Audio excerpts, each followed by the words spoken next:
Hello, I'm Brett Premack, and this is Jazz Video Podcasts.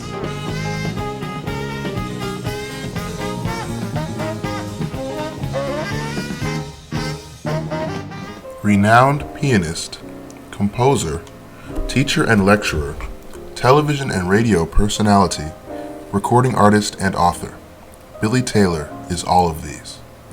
For more than 6 decades, Dr. Billy Taylor's enthusiastic and personal commitment to make jazz a part of the American mainstream has been rewarded by recognition and acclaim by his peers, critics, students, and countless enthusiastic listeners. Billy Taylor is the Leonard Bernstein of jazz. He's an elegant, tolerant, intelligent person who is engaging yet non-threatening, and therefore is able to make contact with an audience. He's really truly one of the great educators in jazz music. He is one of the great pianists and composers, and he is one of the, I feel, one of the truly beautiful human beings in this music. And I always believe that the music is not separate from the individual, that the music will reflect who the individual is deep down inside. And Dr. Taylor's music, I really believe, reflects that. He's always composing, and everything that he does, I mean, just the way he walks on the stage, the way he sits down to the piano. And he had certain little things that he would do, like where he would just do things with his left hand to show the dexterity that he had with his left hand and single line stuff. And then he'd sort of do a question and answer type of thing with the right hand and bring it all together. And then he had some little things he would do that, as U.B. Blake used to say, some of his little pianistic tricks to establish the Billy Taylor concept and style. Neither my brother nor I went into music. It wasn't anything that we felt that we had the talent to pursue. But the one thing that both of us saw in my dad day in and day out was that he had a passion about his work that lit up his life. You could see it on his face when he would sit down at the piano. He would light up like from the inside. And I knew at that point that I had to find something in my life that I could be as passionate about, that your work wasn't supposed to be something that was just a job. It was supposed to be something where you got something out of it and you felt fulfilled by it.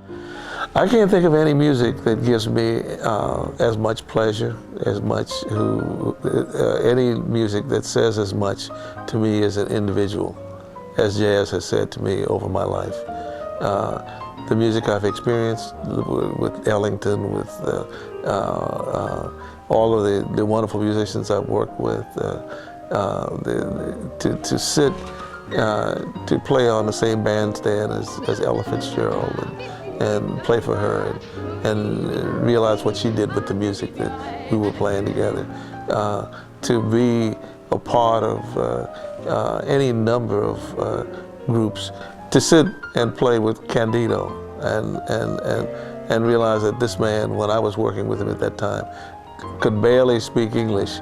And here we are communicating to the extent that people are jumping up screaming at the excitement that we were able to do together. And you know, it's experiences like that are unusual, and they make me feel that life has certainly been worth it. Born in North Carolina in 1921, Taylor began playing professionally in New York in 1944. After establishing himself as an important musician, Taylor worked to expand jazz's reach through lecturing, numerous television appearances, and hosting a daily radio show on New York's WLIB. In 1964, Taylor focused his attention back to jazz's roots when he founded Jazzmobile.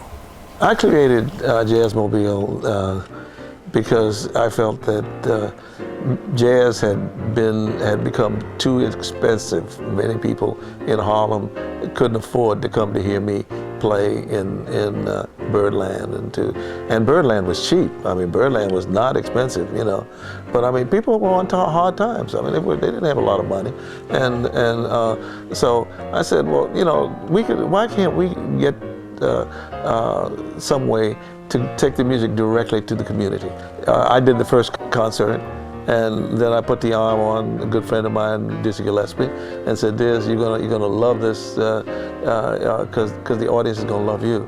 And so I said, "You like it?" And so I talked to him, I talked to Lionel Hampton, I talked to several other people, and we put together a season just because I wanted to get as many people involved as I could.